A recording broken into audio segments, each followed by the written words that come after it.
بسم اللہ الرحمن الرحیم۔ مسند اور مسند الیہ کو سمجھنے کے لیے ہم 3 کام کریں گے۔ سب سے پہلے اس کی ایک ایسی تعریف پڑھیں گے جو کتاب سے ہٹ کر ہے لیکن ہمارا کنسیپٹ کلیئر ہو جائے گا۔ پھر اس کی تھوڑی سی ہم پریکٹس کریں گے اور آخر میں اس کے بارے میں ایک اہم بات ہے اس کو سمجھیں گے۔ انشاءاللہ ہمارا یہ والا ٹاپک کافی کلیئر ہو جائے گا۔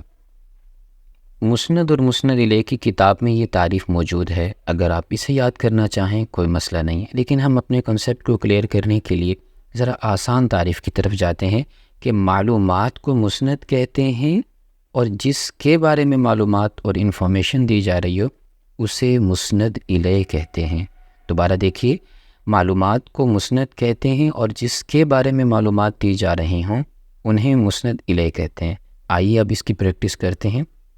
اب صوم محمود نے روزہ رکھا تھا۔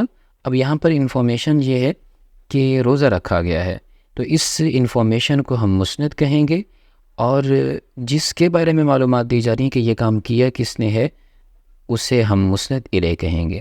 اب یہاں پر دیکھیے، جملہ اسمیہ خبریہ ہے یہ، الرجل صالح، فلاں آدمی نیک ہے۔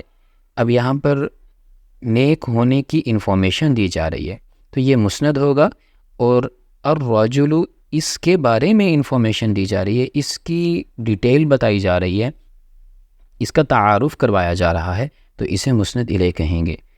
اسی طریقے سے ہمارے پاس ایک جملہ ہے، سدرۃ سامعۃ، سدرہ سننے والی ہے۔ انفارمیشن ہمارے پاس معلومات یہ ہے کہ سامعۃ وہ سننے والی ہے، اور کس لہٰذا سامعۃ کو ہم مسند کہیں گے، اور جس کے بارے میں معلومات دی جا رہی ہیں وہ سدرہ ہے، تو اس سدرہ کو ہم مسند الیہ کہیں گے۔ یہ ان تمام مثالوں کی آپ یوں پریکٹس کر کے مجھے چیک کرا دیجئے۔ آئیے چلتے ہیں، ہم ایک امپورٹنٹ نوٹ سمجھتے ہیں، ایک نقطہ سمجھتے ہیں۔ مسند اور مسند الیہ کے بارے میں ایک اہم بات یہ ہے کہ اسم کے اندر یہ صلاحیت موجود ہے، کہیں پر وہ آپ کو مسند بنا ہوا نظر آئے گا اور کہیں پر آپ کو مسند الیہ بنا ہوا نظر آئے گا۔ جیسے اس مثال میں دیکھیں، زید عالم، زید عالم ہے۔ اب معلومات یہ ہے کہ عالم ہے، یہ ہمارے پاس خبر اور انفارمیشن ہے، تو عالم کو ہم مسند کہیں گے، اور یہ معلومات ہمیں زید کے بارے میں دی جا رہی ہیں، تو زید ہماری نظر میں مسند الیہ ہوگا۔ اور اگر آپ غور کریں، یہاں ایک اسم مسند بن رہا ہے اور دوسرا اسم مسند الیہ بن رہا ہے۔ پتہ چلا کہ اسم کے اندر یہ کوالٹی موجود ہے، وہ اسم مسند بھی بن سکتا ہے اور مسند الیہ بھی بن سکتا ہے، لیکن فعل کے اندر ایک صلاحیت ہے، وہ صرف اور صرف معلومات بن سکتا ہے، مسند بن سکتا ہے، مسند الیہ نہیں بن سکتا۔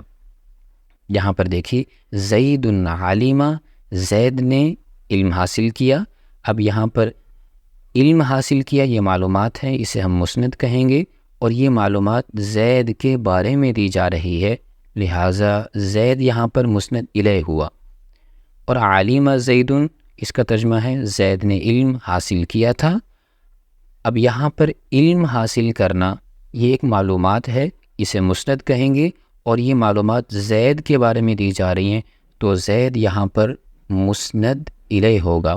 آپ دیکھ سکتے ہیں کہ جملے کو ہم جیسے مرضی گھما دیں، فعل کو پہلے لے کر آئیں یا بعد میں لے کر آئیں، ہر کنڈیشن میں فعل صرف ایک صلاحیت رکھتا ہے کہ وہ معلومات بن سکتا ہے، مسند بن سکتا ہے، مسند الیہ نہیں بن سکتا۔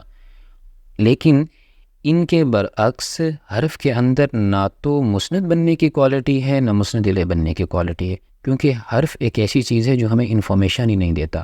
ہم سٹارٹنگ میں پڑھ چکے ہیں کہ یہ بیچارے اپنا معنی ہی خود نہیں بتا سکتے، بلکہ یہ تو دوسرے الفاظ کو جوائنٹ کرنے کے لیے استعمال ہوتے ہیں۔ آخر میں یہ دیکھ لیجئے گا کہ یہ جو ہم نے ٹرمینالوجی پڑھی ہے نا، مسند اور مسند الیہ، اس کا آگے کوئی بہت زیادہ استعمال نہیں ہے، بہت تھوڑا اور بہت کم اس کا استعمال ہے، لیکن چونکہ علم کی ایک بات تھی، ہمیں اس کو سمجھنا لازم ہے۔ السلام علیکم۔